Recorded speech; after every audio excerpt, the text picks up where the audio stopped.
Hello everyone, my name is Vitali and I'm glad to see you here on our Agile and Soft Skills Meetup. I guess that today we'll spend a productive evening, and first of all it will be useful for any kind of team leads, everyone who is interested in Agile and the processes we work on. First of all, before start, I would like to thank the IT company Andersen for organizing this wonderful event. And yeah, I guess I should mention that we have many projects worldwide. That means that you are surely find suitable vacancy for yourself, maybe your friends. Bring them to us, we'll take care of them. Also, I'd like to remind you that you can ask your questions to our speakers. You can drop a message in the stream chat or just begin messaging this. Just please begin your message with the word question. So that's how we won't miss anything. So, if everything is okay with us, we may start. The first guest of our evening is Schwartz, a published author, ICAgile instructor, and SAFe program consultant. And her speech will be devoted to such multi-faced topics as leadership. So how does the Agile leader excel in their role and motivate their people? Let's find it out. Bar, the floor is yours, please. Thank you so much, Vitali, for the introduction, and really happy to be here. So thank you for having me here. If I may share the slides. So in today's conversation, we're going to talk about leadership in the time of continuous change. So we're going to talk about how leadership is different in an agile world and what changed for leaders and how should we develop those capabilities in order to thrive in such an environment. So maybe before we jump into the topic, a bit about myself, who I am. So my name is Schwartz, originally from Israel, living in Berlin now for the last decade. I bring more than 12 years of experience from the software industry, started as a software engineer. I've been working also in different roles in software engineering, including quality assurance, product ownership, product management. And in the last 6 years, I've been focusing mostly on leading change in organizations, supporting leaders, supporting different type of environments from small startups to large corporates in their transition towards agile ways of working, including implementing different frameworks in the scaled agile approach or any type of organizational transition and upskilling for leadership in order to enable them to become more effective and realize the organization model that they would like to create and also the value out of that. So that kind of brings us to today's conversation. And the first thing that we have to remember before we start is that leadership plays a very crucial role in establishing the foundation for agility. Leaders across all layers of the organization, regardless if you are a team lead or you are the executive, whether you're working in a small company or a large corporate, you all have, and we all have, because I'm also considered a leader within my organization and the type of roles that I play in organizations, we all have three main core responsibilities that we need to acknowledge that we have. So the first one is we set the vision and direction. And it's true that in different levels of the organization, the magnitude and the impact of that is different, but we do set the vision and direction for the organization.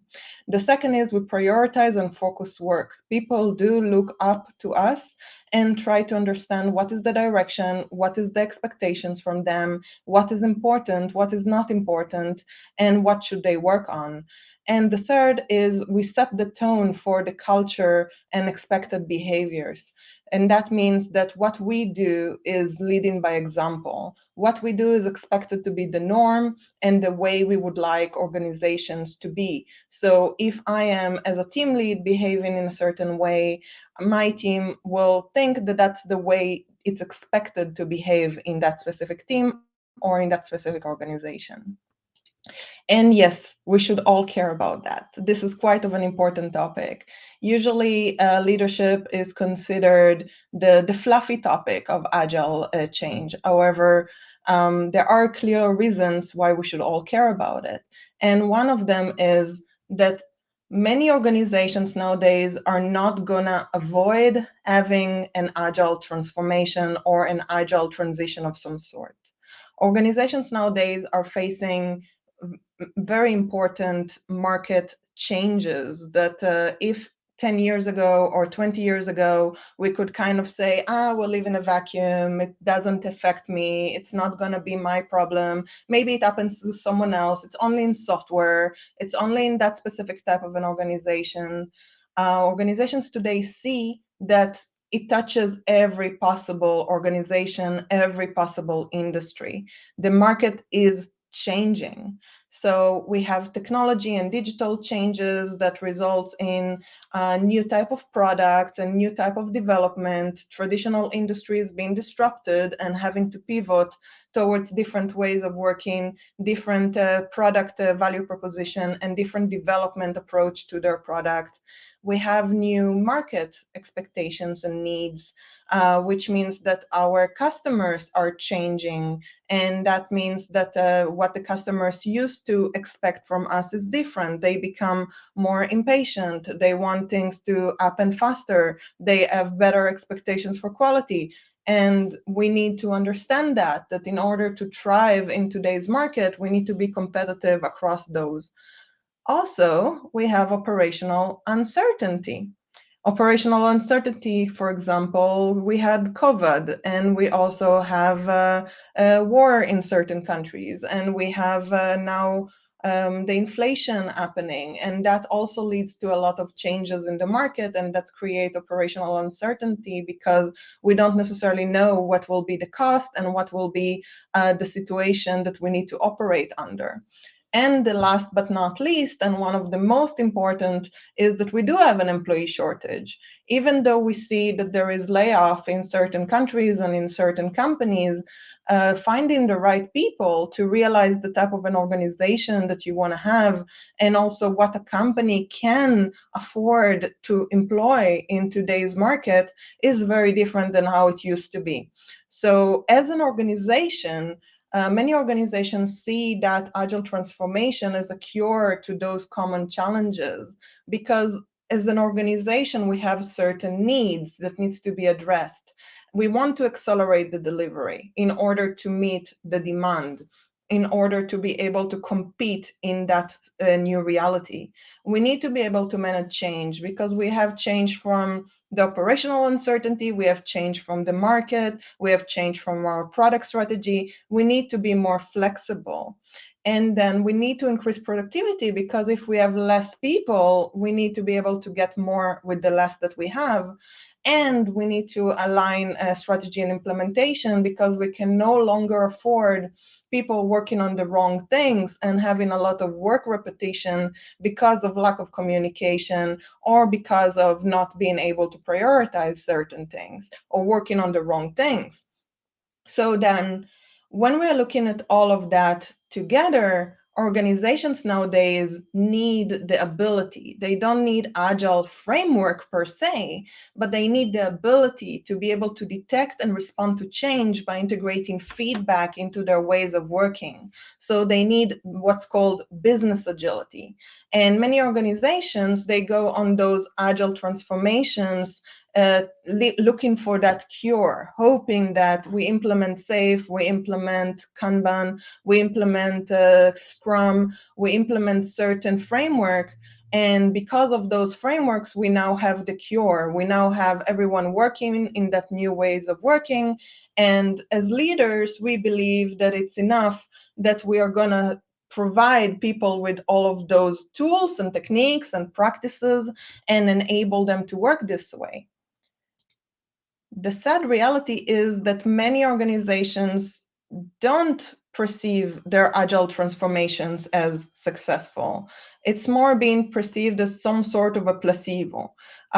Many people give the feedback that, oh, I think that people actually implemented Agile here because it was trendy of some sort. We hear from different reports like Digital AI, State of Agile report, and that continues over the years. You can see the feedback from more than 5-6 years ago. In the last feedback that the last report that they had, they mentioned that 40% of organizations are dissatisfied with Agile transformation initiatives. And the common challenges, the common reasons that people are dissatisfied or perceive their transformation to be a failure is that management does not support us enough.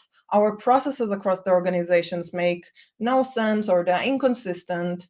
Our organization clearly does not align with the Agile values, or it just doesn't work. People resist it. We are unable to prioritize work. We still have too many things that we need to do, and we're not prioritizing what's important. And also, our management is not yet collaborative enough. And we can see that quite many of those reasons are about people and system. So it is about how is it that we as leaders are supporting the organizations, that we, when we take managerial roles, able to collaborate better, support those initiatives, help prioritizing work, and a lot around the culture and the way that we're thinking and the mindset and how it all fits together. And the good news is that a lot of those different type of challenges that the organizations are facing that making the Agile transformation difficult are within our control as leaders.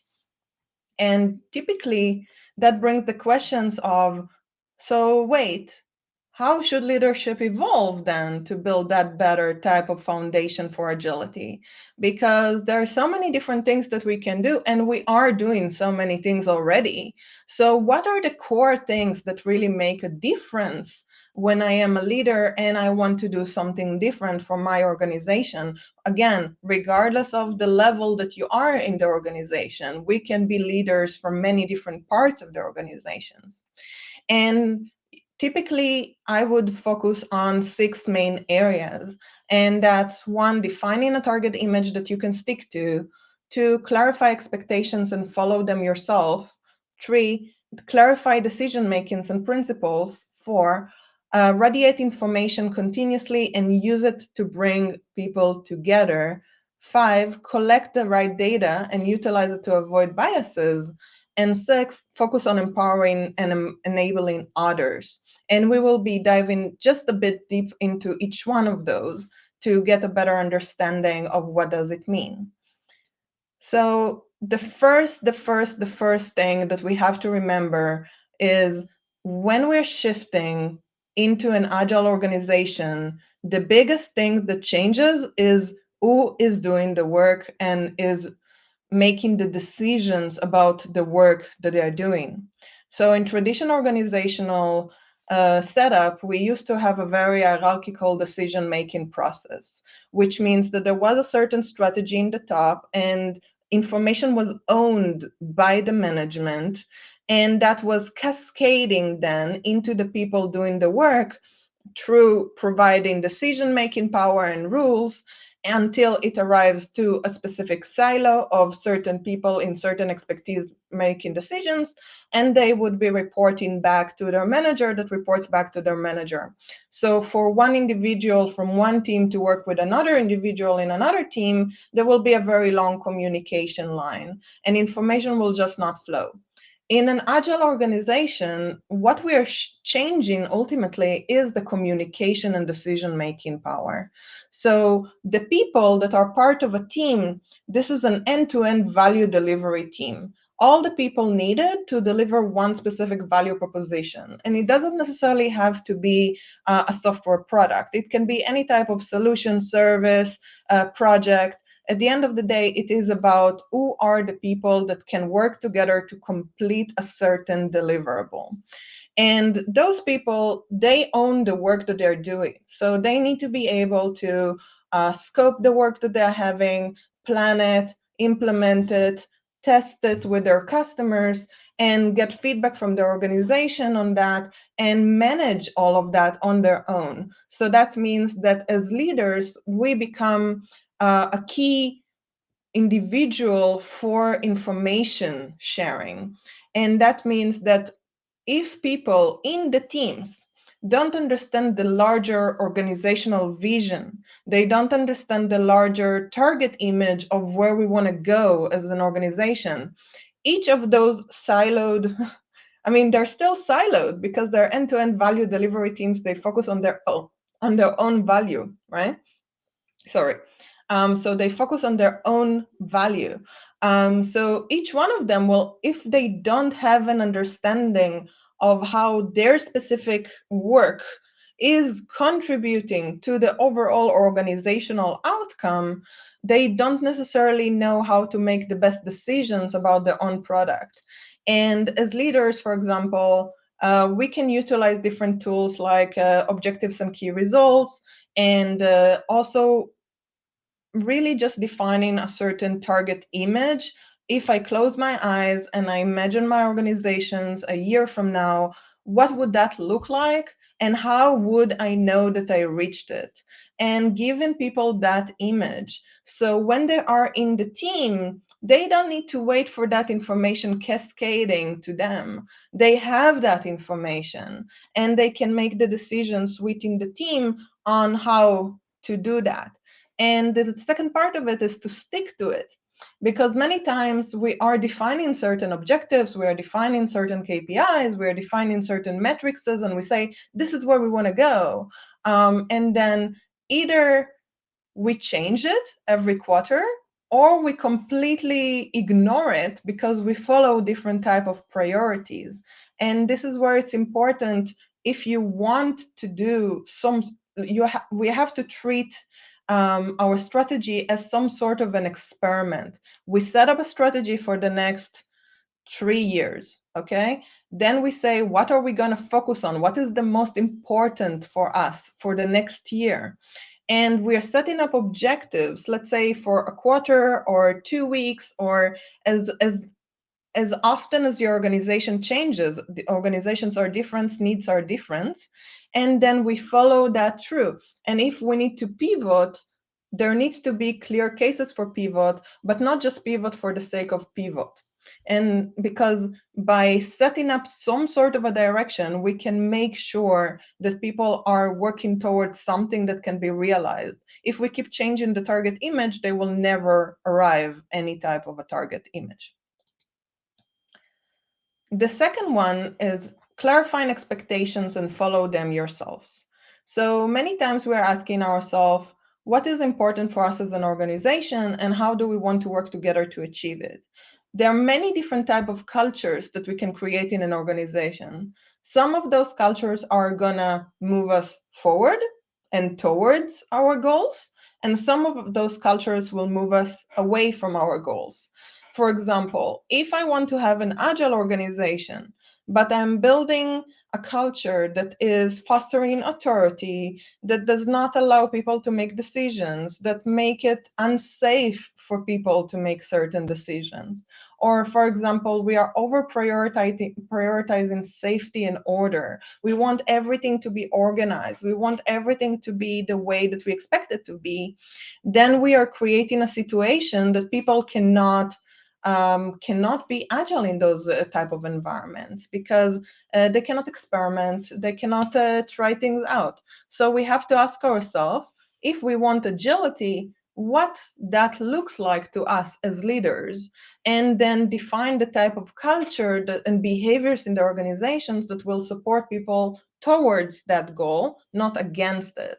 And really ask ourselves, behavior by behavior, is that a behavior that is supporting or not supporting? And once you clarify those expectations, you have to follow it yourself, because if you are not doing it, no one else would. Now, moving forward, it's also about decision making. So we clarified that the information is changing, the way that information flow is changing. And it's true that we have a target image, so everyone now is aligned towards the way that they would like to be working. And also we have a certain culture, the way that we would like to collaborate, the way that we would like to behave.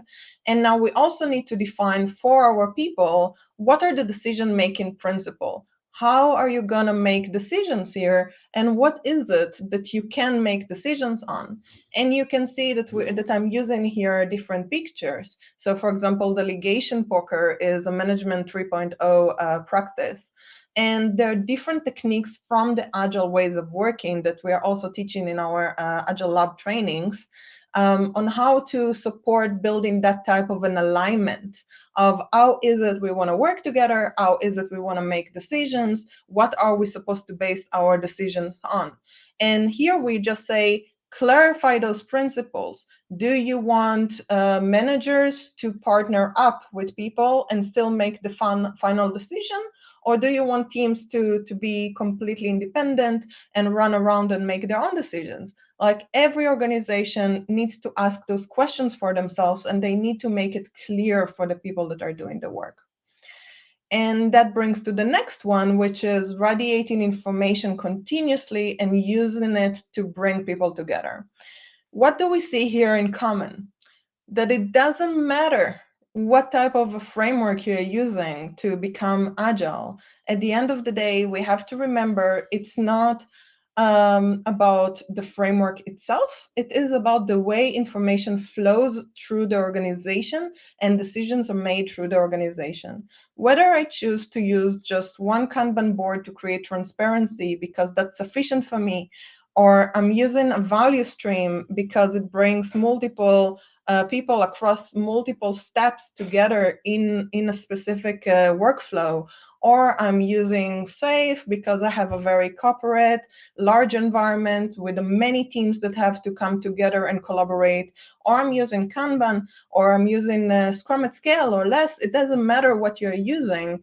But we do need to remember that it's a lot around the communication, and utilize that system to flow the communication, to make sure that we as leaders making sure that other people communicate with each other, and that they make sure that information passed through, and that information is being utilized to bring people together, to have different opportunities to inspect information, adapt information, inspect information, and adapt information. Because at the end of the day, agility is in the basics. It's not about what framework you choose. The framework is there to support you to implement that. However, it is about the way people communicate and come together to talk about things. And that also brings us to the next one, which is collecting the data and utilizing it to avoid our biases. And we usually, in our trainings at Agile Lab, we teach the art of Agile and the more experimentation approach, the data insight believe bet. So what does it mean? That as an organization, we want to collect certain data that is going to support us in identifying whether we are working on the right things. So we said we had a target image, and that target image is setting up certain objective for us of what is important for us and what is it that we would like to achieve in the next quarter. And within that quarter, we have a certain belief about where we want to go. But this is an hypothesis. So what we want to do is, like the heart of Agile also suggests, we want to collaborate on defining what is the problem and hypothesis that we're trying to solve. We want to build something small that we can deliver, and we can collect data on how is it that we are doing. Then we take that data to reflect, and we improve based on the data. And we want to do those type of decisions across everything in the organization, including making decisions about what type of culture we want or what type of people we want to hire.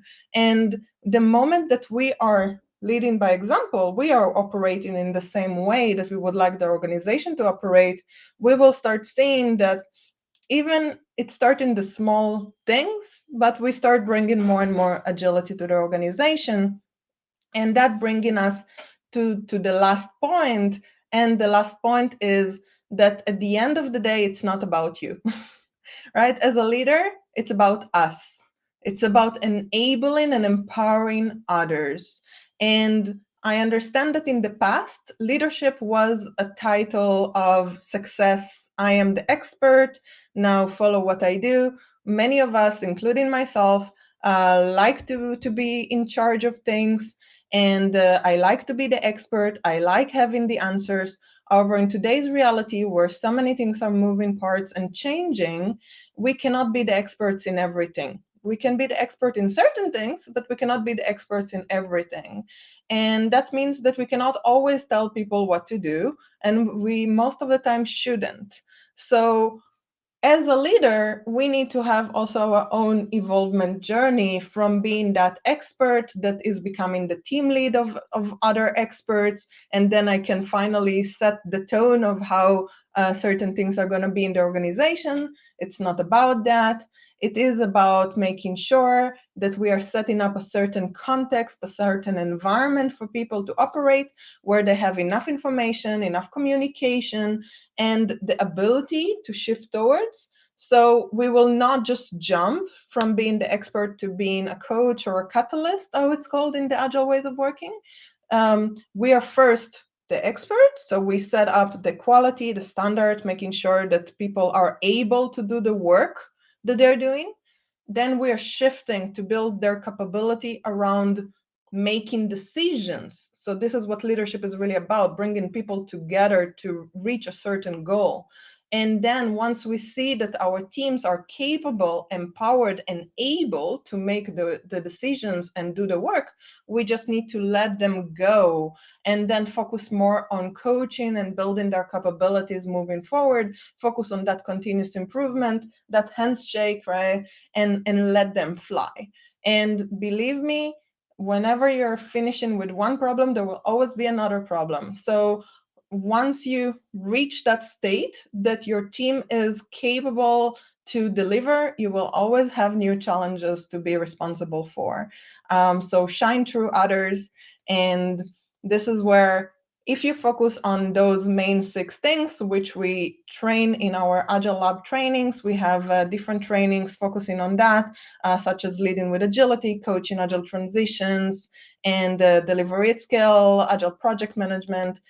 We are covering a lot of those different techniques that I was talking about. So once you focus on that, where do you start, right? Like you kind of identify which of those is the most problematic for you. And then you choose this one thing that you want to focus on, and you start building your improvement in that specific area. And maybe you start by educating yourself on what good looks like, and you set up one specific objective for yourself, one specific activity, and you coach yourself through it. And also you build your own accountability framework that enables you to start developing new habits in the same way that you're doing with your teams. And if you want to know more about that, we do have the Leading with Agility training, where we actually talk about self-coaching and how to develop those type of competencies, and also how to develop other competencies through that self-coaching approach. Yeah, so what's your questions? I would say I will open it now for questions. Thank you so much.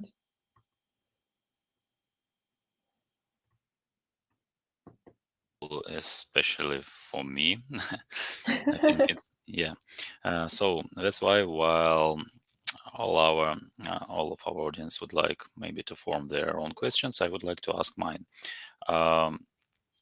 Maybe could you somehow recommend us how to give our management, not especially ours, not especially for Andersen, but any management, the idea that the person without the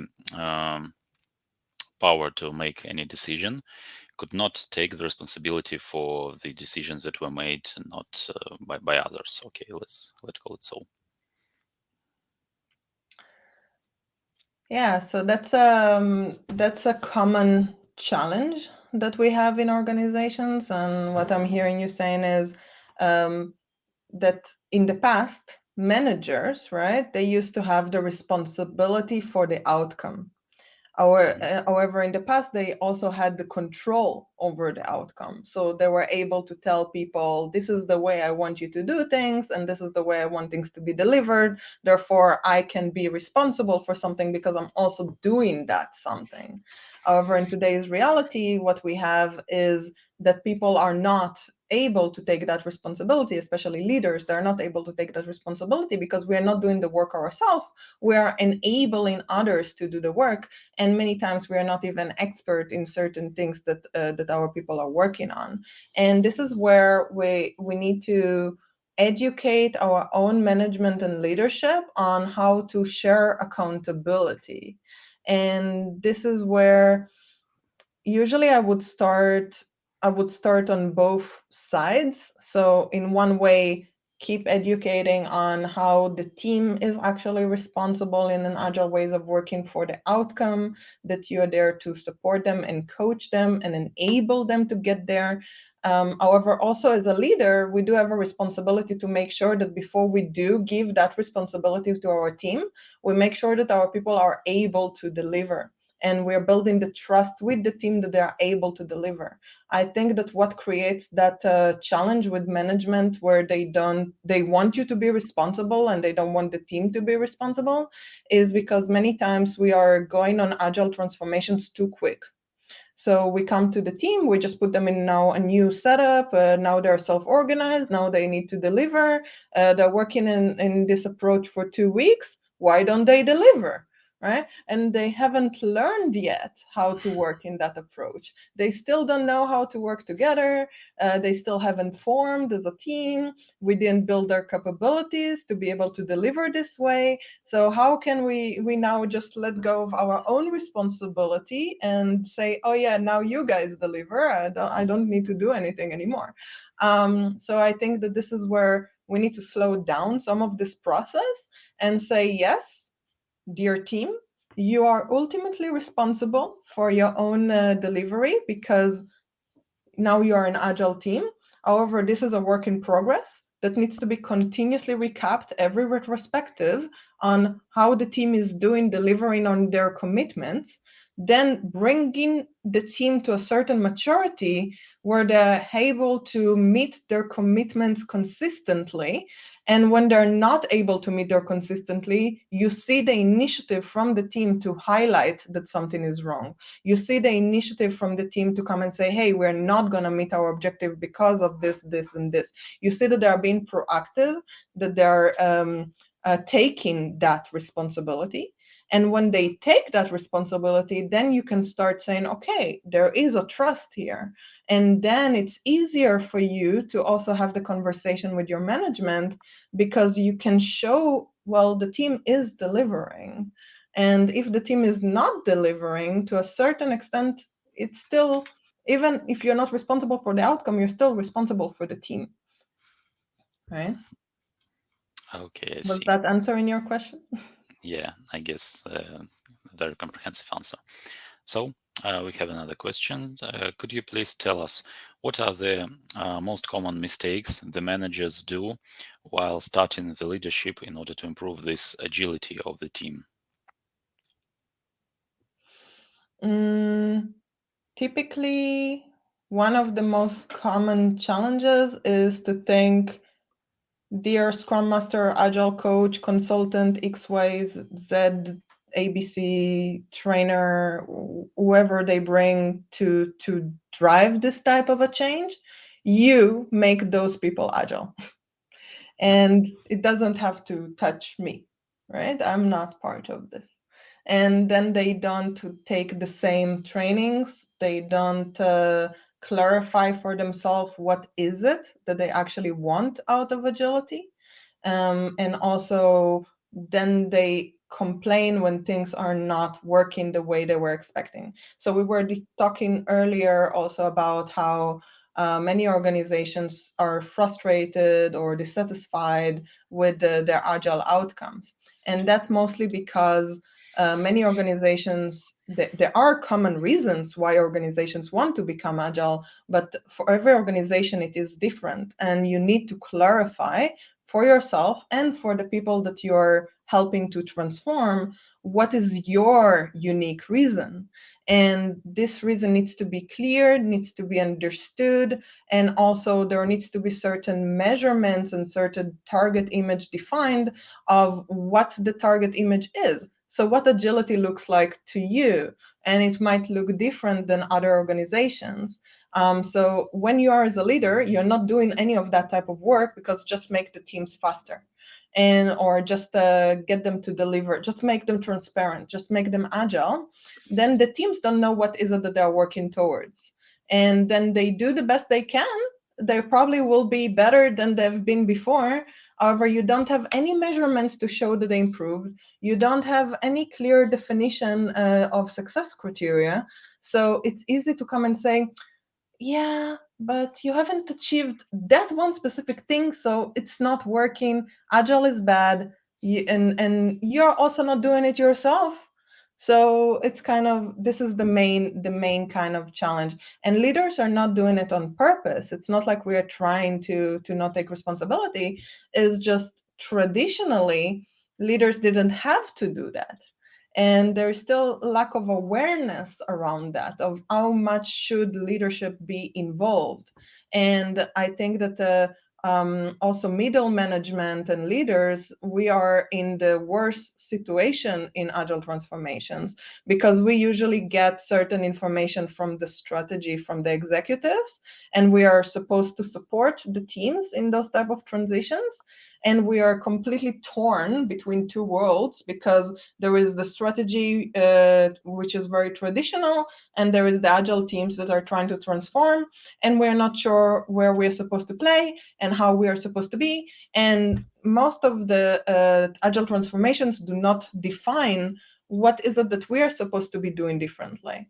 So those mistakes are common mistakes also because of the way agile was traditionally implemented in organizations.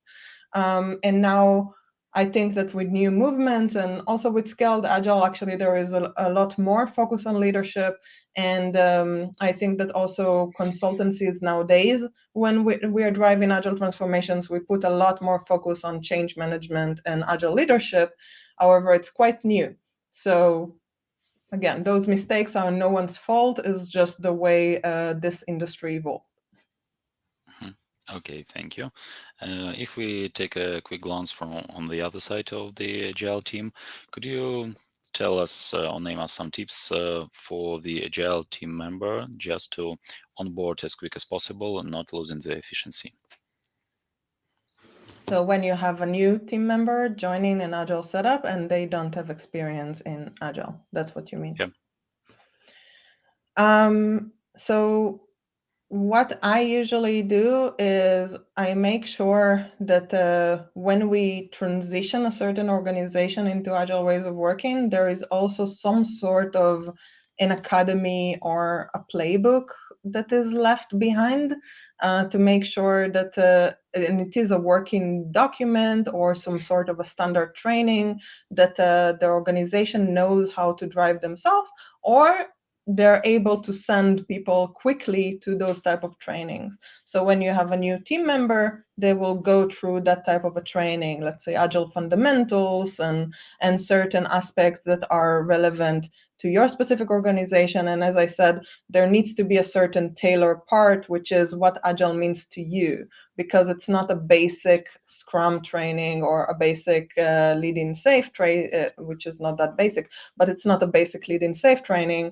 It needs to be also tailored with your specific expectations of what agile is for this specific organization, and what are the ways that we want to live agile. So what are the norms? And then the person will have, in the same time as their onboarding, they will also have that being integrated as part of their onboarding. Then when they join the team, they need to have some sort of a reforming stage. So it needs to be some sort of a kickoff where the team gets to know each other. They exchange their best ways of working, and they get to know each other on a more personal level. And in that phase, the team can also onboard the new person on the team norms and the expectations of each other and how they want to work together. And then it will probably still take like an iteration or two until the person is completely on board. However, the fact that we already gave that foundation for the person is already going to save a lot of time, instead of them trying to figure their way around for months. Okay, I see.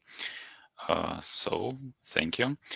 Maybe Another tricky question. Could you please tell us, do you really think that Agile is applicable for all of the processes? Like, for example, if we talk about the first line of support, how it is possible to apply Agile there? So I think this is where we get into the conversation of the difference between agile and agility, right? So business agility, the ability of an organization to inspect, to detect and respond to change by integrating feedback into their ways of working, and agile, which is recognized with the different practices and frameworks, mostly inspired by the inspection and adaptation, the more empirical approach, right? So agility is relevant to every organization because this is an ability. It's the same as you want to have the ability to deliver, you want to have the ability to train, you want to have the ability to onboard your employees, you want to have the ability to inspect and adapt, you want to have the ability to get our feedback from your customers. It's an ability. It's one ability in your umbrella of abilities. Now, agile frameworks, whether we should use Scrum, or we should use a scaled delivery approach. That depends on the type of project and process and product that you have. And not all products and projects and ways of working or processes or operations needs to be run in Scrum or in what's called Agile frameworks. In specific, in certain areas that are more like support, HR, more administrative stuff. I usually see Kanban, which is more based on lean, to be more useful, just because it is about creating transparency, which is useful for everyone, and also limiting work in process, which enabling then people to collaborate better. And also it helps them to continuously improve the process that they're working on. However, lean does not necessarily have to be implemented in agile, because we have to remember that agile came as a solution for complexity. And if you have a more complicated environment or more simple environment where you can solve most of the things either by best practices or by having more experts and having clear plan that you can follow with some sort of risk mitigation, but still it's not something that you will only know if you did the right decision in retrospect. Then you can use lean. You don't necessarily have to use agile for everything. And also, by building organizational agility, you don't need to have your entire organization from top to bottom agile frameworks. That's not everything needs to be in Scrum. And that's also, I think, something that the industry learned over the years. So Okay, maybe I think I might know the author of the next question, but yeah, it's also very interesting for me. Could you please tell how agile approaches can be used for software as a medical device development, or, for example, medical medical device life cycle? Because it's usually really complicated to adjust the agile approaches, as mostly all of these I don't know, certifications or requirements were, how to call it, were composed applying to the waterfall methodology. yeah, and this is where I actually do have experience in medical devices and working for healthcare companies. So thank you for this question. This is very interesting. And I think that this is where we have to ask ourselves in what stage we are in our development process. And in very early stages, when you start working on a product and it's still an hypothesis and you don't necessarily know what it's going to be, techniques such as more agile ways of working and design thinking are extremely useful for creating more experimentation mindset and also getting more rapid decision making process. And I mean, in healthcare, most of the people that are working are scientists in their heart. So telling you that you need to think more academically and have a bit more experimentation approach, but combine it with more real testing in reality, I think many people will get very excited by this. So in the discovery phase, before we know what we're going to build, it makes sense to utilize way more agile frameworks and way more ways of working in an agile approach. And then there needs to be some sort of a speedboat or some sort of a handshake where you say, okay, this is a good prototype. We can work with that. We want to build an actual product out of that. And this is where we will then shift towards building the product incrementally, but it doesn't necessarily have to be iteratively, right? So building it incrementally means that we are moving to a more lean approach. We are having more of a clear process with a clear definition of done to the different stages, making sure that we do have all the regulations and all the testing in place. At the same time, we are breaking down the deliverables into certain cadences, like what we do also in Scaled Agile, where we have program increments, because those cadences, they allow us to involve parts of the organizations and create that transparency that in the past we didn't have. And getting that feedback and involving people from the marketing and rollout teams and operations and stuff like that earlier will actually make the development process way simpler, and it will reduce quite a lot of complexity from the development. So bringing them together on quarterly basis or a certain cadence is super useful. And it's also allowing us to then alert and escalate if something is not working throughout the development. And so we don't need to wait 10 years until the product is done and then we're doing all the testing. But again, in the more exploration phase and the discovery phase, you can use a lot of agility design thinking approaches, and then towards the more development with the intention to go to market, you can use a more lean approach combined with some of the ceremonies from agility to build more of that continuous feedback loop. Even if you're not gonna iterate on the product itself, you're still gonna iterate on the way you're building the product and the information that you bring to it, and pivot faster. So you still have some agility. Okay, thank you. And Barb, please, maybe to finalize our Q&A session, could you please give us the names of several books on the theme of this agile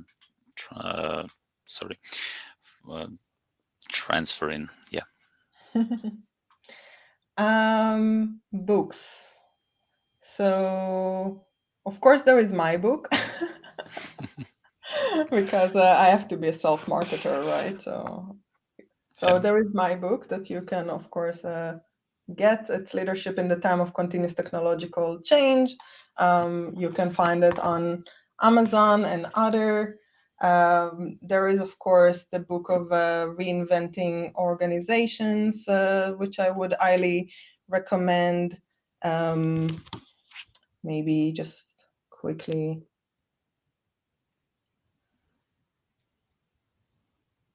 So yeah, there are many different books that I could recommend.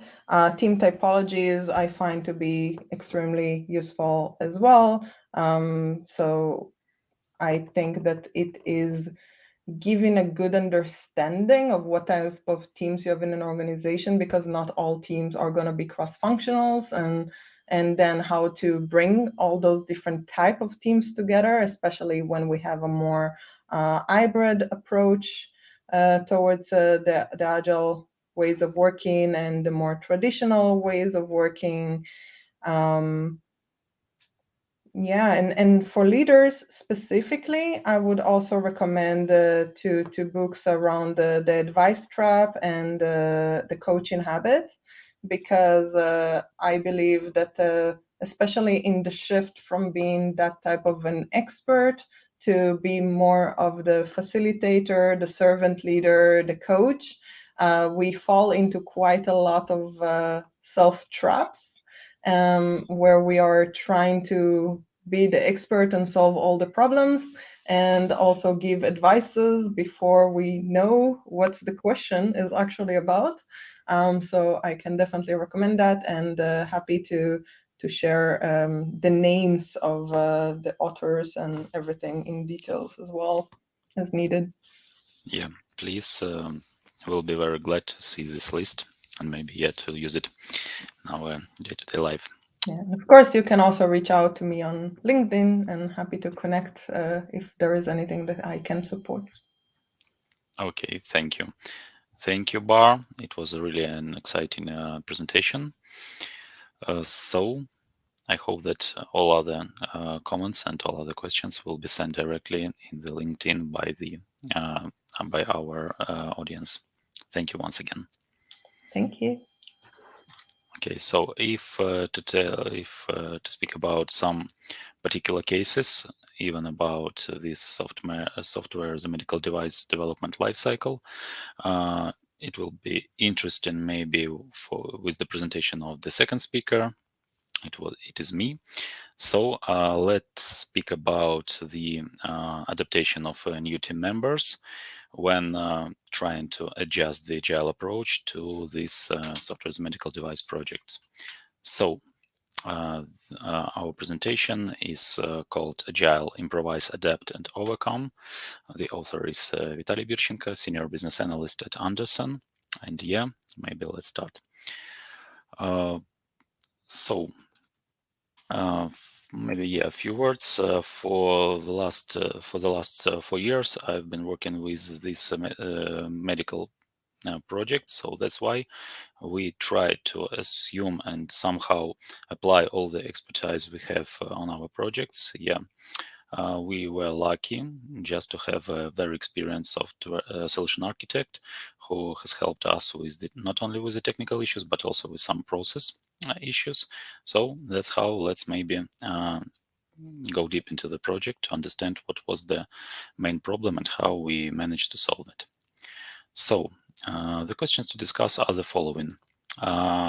First of all, let's get acquainted with the case where no agile seemed possible at all, and how we manage this shoehorning, of the processes to be agile-like. What is the background we had? We started the project with the following inputs, like software as a medical device certification needed.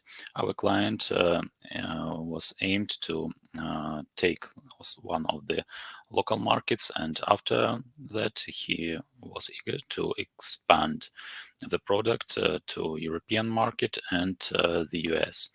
So that means that we have to receive several certificates in different parts of the world, with different approaches and requirements.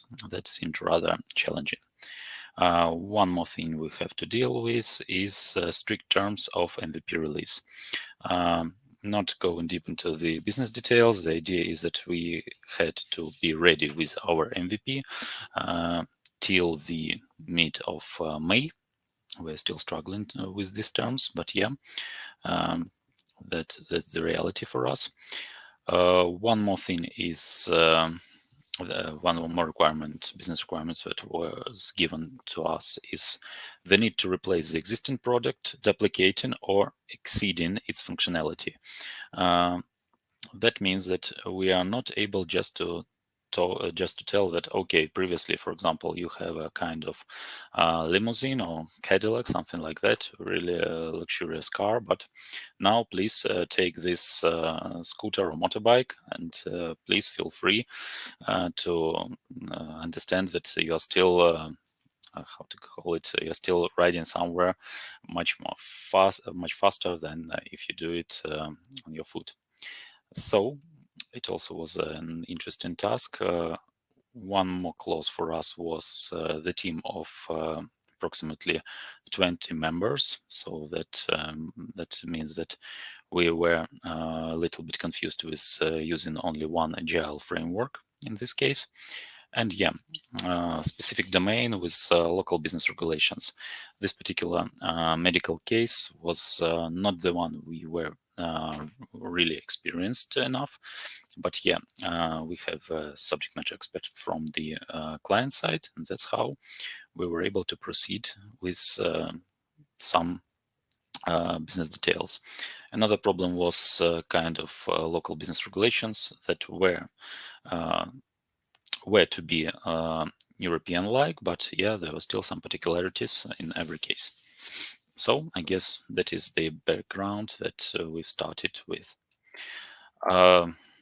Here you can see our primary team composition. It is given, the information is given here just to understand how we were to implement all the changes, how could we adjust to the team's capacity. And I think that even this composition was to be a little bit enlarged during the process. So let's maybe face it on our next slides. So how we thought we can proceed. The discovery was made by Andersen, and the task seemed as easy as a pie at those times. So the general idea was the following. We use Scrum. Here we have kind of sprints. Of course, it was not really so, but the BA's team was to describe the requirements, to communicate with the business, to gather all the needed the requirements about the features. Okay, so the development team was implementing the tasks that were previously described by the BA side, and quality assurance engineers were testing all the deliverables from the development team. It also seemed that we would be able to work with the main rituals of Scrum, like planning, demo, retrospective, maybe refinement, and of course those daily meetings. And we thought that we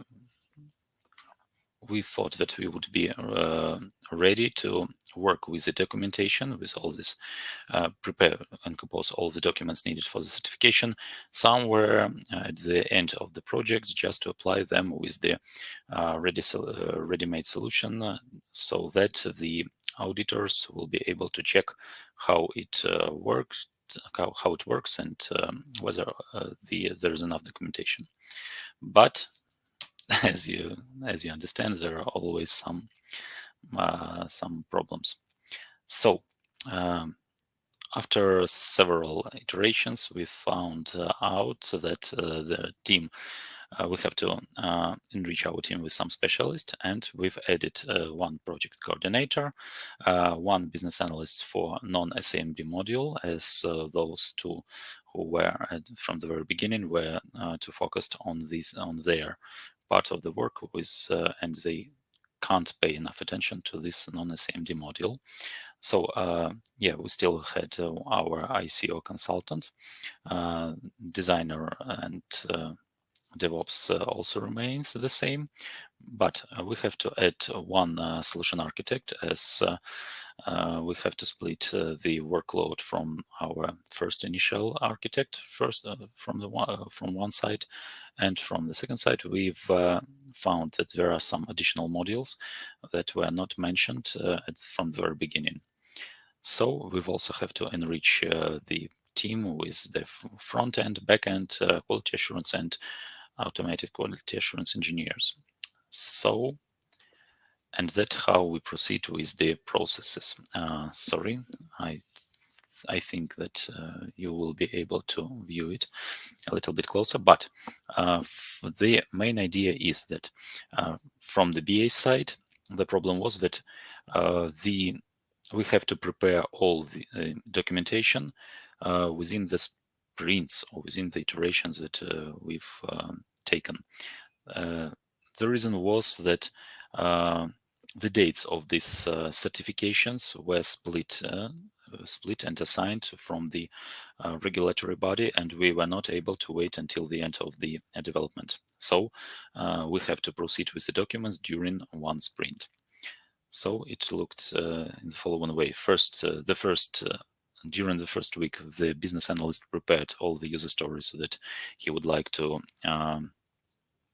give to the development team, and during the second week he answered all the questions from the development team and prepared the documentation for these user stories that he has previously described.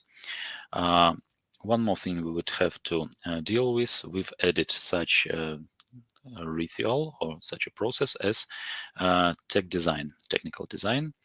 The idea of this process was the following. We would like to make our user stories estimable. So for that reason, a technical designer, specialists from backend and front-end side, at least two specialists, they worked with business analysts to clarify all open questions. We've done that just to avoid the situation when, for example, business analyst has prepared all the user stories, but they were not so, how to call it, technically well prepared and well planned. To avoid the process of declining the user stories, we have to work with these specialists. Usually they were the front-end and back-end leads on the main topics and issues that may occur during the implementation of the story. We'll try to shape the user stories better, and in case everything is well, we have additional time just to maybe discuss this user stories before the refinement with the whole team. So adding this stage or this process, we've resolved the following questions: preventing the user stories from being declined, answer most urgent questions from the developer side, and check the common understanding of the feature to be implemented. In this way, for example, as you saw, there were only 2 business analysts at the very beginning of the project. We've skipped a part of the questions from the team side to be addressed to the business analyst. With this stage, they can address these questions to their leads without interrupting the work of the business analyst during this first week. So, what were the other problems we faced during this project? So, scope changes with no defined priorities. As our client acted like a product owner, he had little experience in this field, so we have to somehow even learn our client or teach our client how can we prioritize the features, how can we do understand what is really necessary and what is not. And after that, we have to adjust our processes to the rapidly changing requirements from the business side. Another problem we faced with was that part of our front-end team has to support the customer's development team. They had a little development team, so it was a lack of front-end specialists. We have to share our specialists with them. So, composing the certification documentation for local and international regulatory bodies. It was really interesting, as I've mentioned before, we have to deal in future with the US and the European Union markets, but we also have to start with local markets. It was in the Southeast Asia, so of course we were very limited with our possibilities to study the initial documentation in local languages. So that's how we are to follow the instructions of the open sources information and consult with our customer, with our client, just on some pain points. So we've faced also with the wide range of corner cases applied to different potential customers that we have to take into account. The problem was that right now we were working with a small net of clinics. There are only 3 clinics of our client, but we thought of conquering the market. So That's why we have to adjust our product with all the features, though even sometimes the processes for these potential clients were completely different. So we also have to face with that. Let's see how we've managed to proceed with this. First of all, yeah, we've tried to find out the best. Sorry, we've tried out to find the best and the most useful software development lifecycle model for us. Now it looks like a mix of the following methodologies, like lean software development. It's when we are concentrated on the speed of delivering the product, and we try to do only the needed parts and features. We do not. We try to reduce this waste of all alone size features. We've followed, of course, Agile software development approach. For we have, as I've mentioned, we had no clear priorities, and the scope was constantly changing. So we've proceeded with Kanban to use the board to see what are our bottlenecks. We've also used Scrum for its best practices with those daily meetups, with sprint plannings. Yeah, we've also worked with 2-week sprints.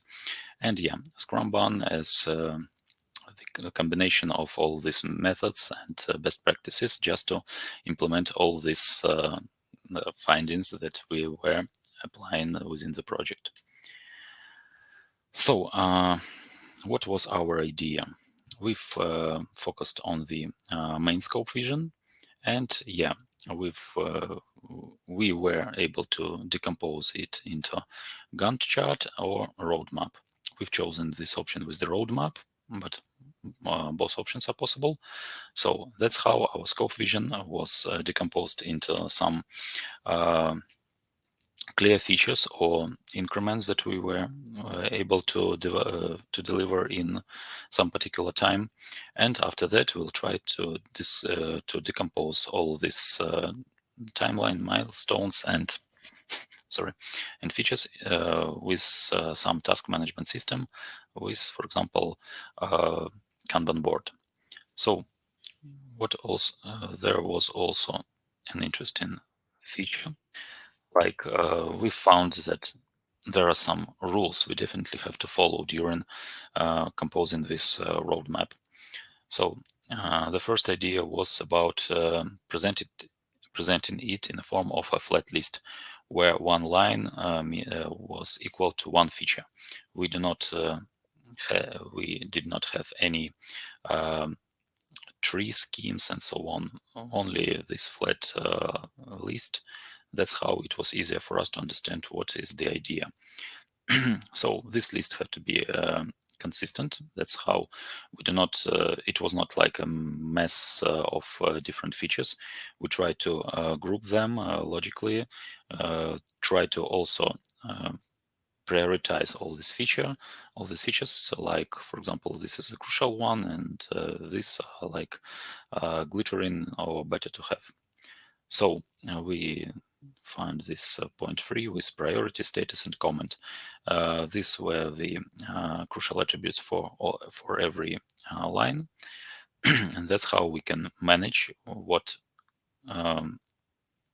features were to be taken in the first row, and also by these comments, what did our customer want to see within this feature. So, and we've also left a place for effort estimation, and as after that, we've also tried to work with a very complex scheme of how we think this feature may be proceeded with our development team according to the level of uncertainty we had, or even after the close consultations with our customer, according to the level of complexity of this feature. So those were the rules. We've also tried to merge these features and user stories into our from our roadmap to our team with working with agile methodologies in the following way. So a roadmap was divided into these features, and we've also tried to decompose the features into some user stories. And it was rather more or less common thing for us just to divide all these user stories, split them into tasks for backend, front-end guys, and maybe quality assurance engineers. So how we proceed with these features? We've tried to set the scope according to the roadmap. The roadmap was reprioritized after each session, after each communication with the customer, and we were able to track all these changes or adjust to these changes from the business side. Like, for example, we find out that practically all of the features that we were talking at the very beginning were larger and more complex than were estimated. So we've tried in this way, in this situation, we've tried to define those critical chains of features to be done for business needs. Like, for example, in some cases, let's imagine a situation when we have, I don't know, 3 buttons on the page, when one is edit, the second is delete, and the third is like discontinue. After short consultations, we found out that, for example, editing some active, let's call it prescription, we are to deactivate the previous one. So that's how we thought that, okay, let's for now skip this deactivate button, discontinue button, and proceed with the assumption that every edited prescription is discontinued by default, and the newly added is an active one. And that's how we've managed to save some effort, some time for this reason. But maybe not. Let's not pay attention to this particular example. It was just to somehow describe how we've tried to manage with these critical chains.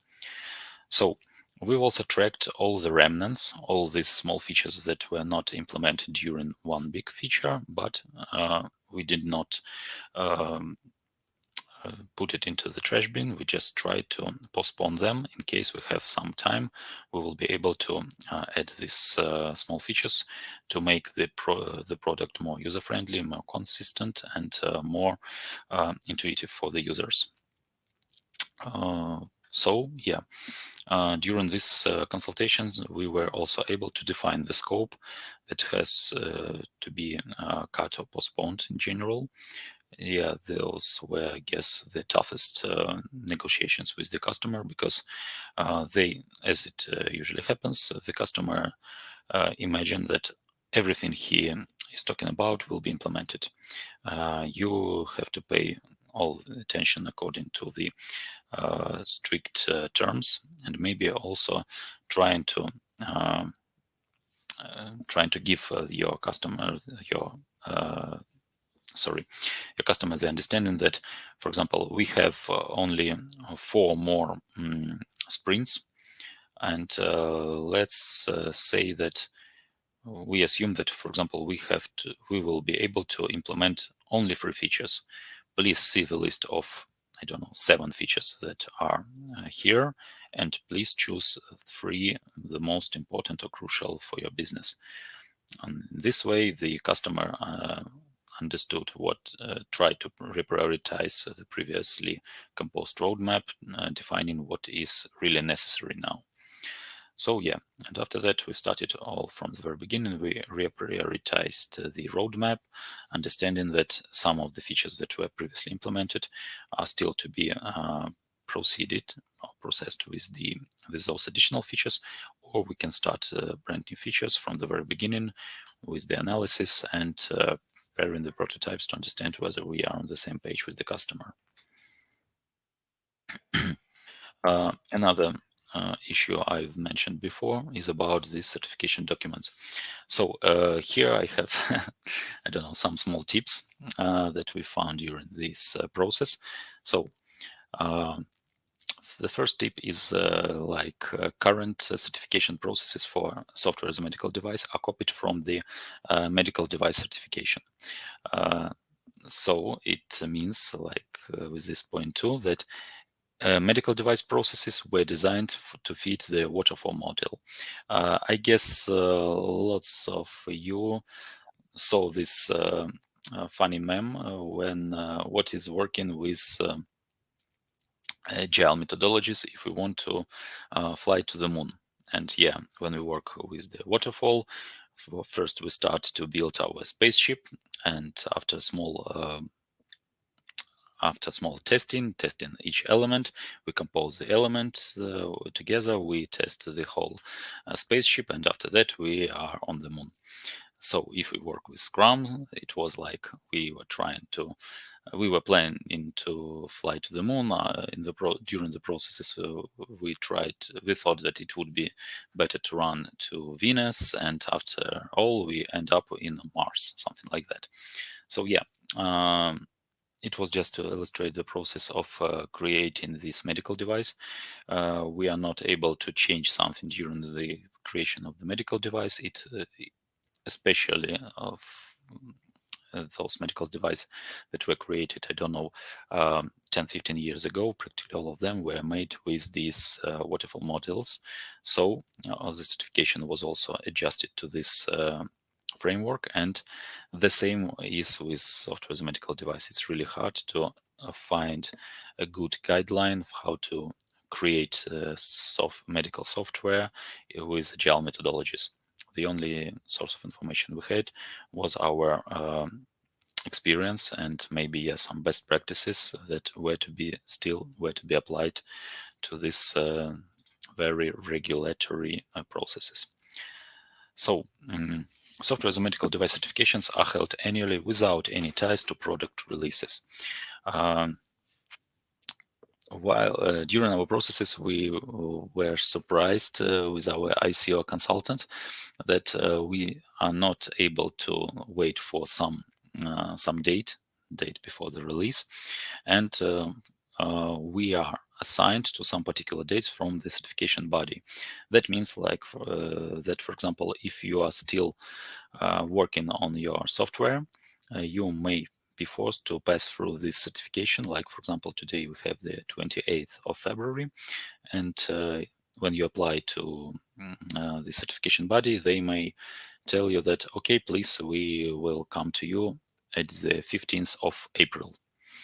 All your objections that, sorry, we are not prepared, we are still working on it, are not taken into account. So they will just tell you that we will come and see what you have right now and whether all the processes are okay. So it's not the way for the business analyst, for example, or other team members who are responsible for all this documentation. You will just have to prepare it maybe once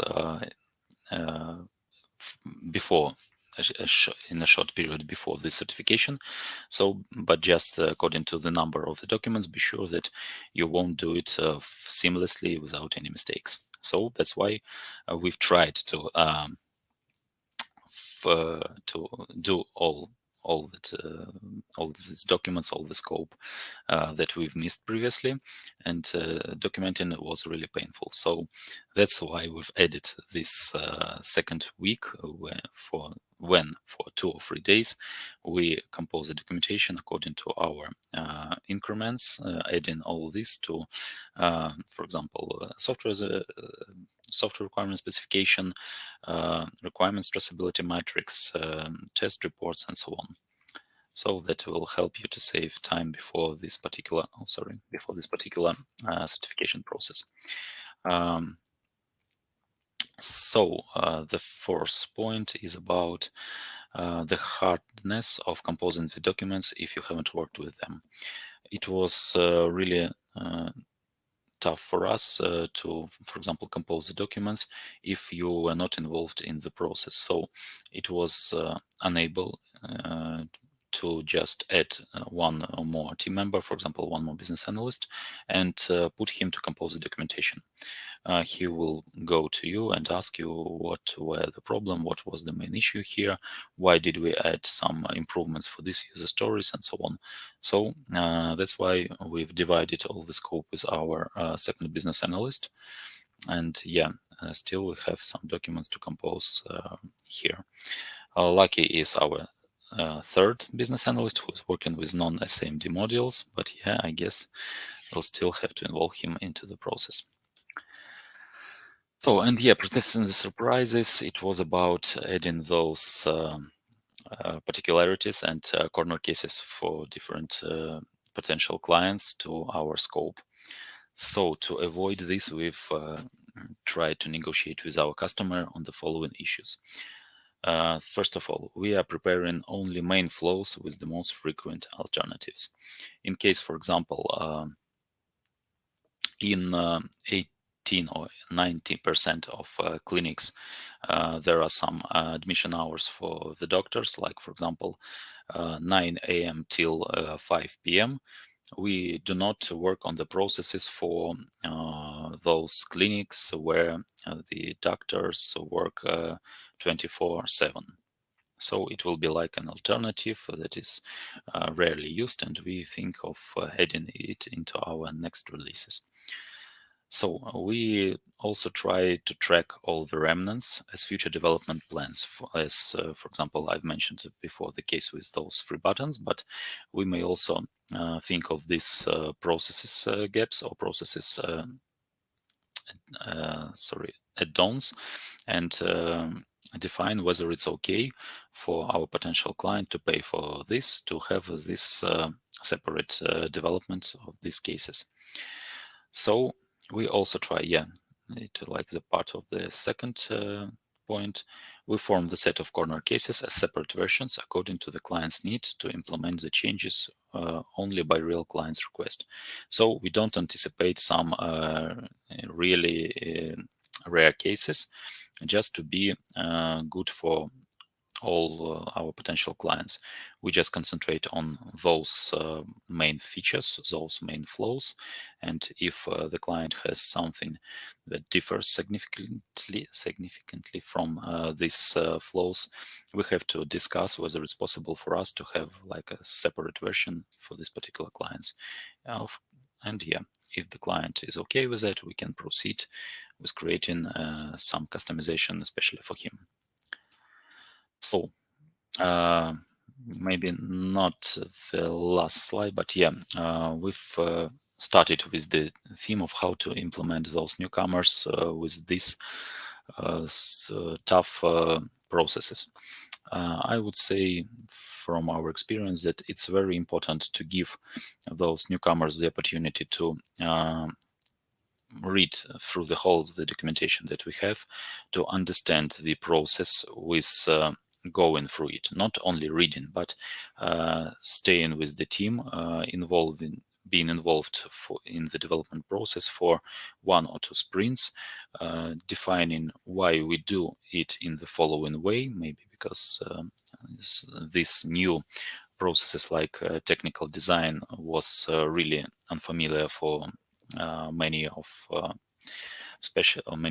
specialists. So in this case, we will be this newcomer will be able to experience all the problems and ask whether there are some and answer to himself, why do we follow these processes instead of those widely recommended by, for example, Scrum Guide, by any other approaches that are really used somewhere. So, and yeah, maybe from the newcomer side, the best thing here is to have some initiative, to be really keen on the processes, and be not afraid to ask all these questions about something that is strange and that seems strange and unfamiliar to him. In this way, during with the conversation, we'll have to clarify all the details, avoiding some problem cases. So yeah, now I think it's all from my side. Thank you for your attention, and please feel free to ask any questions if you have.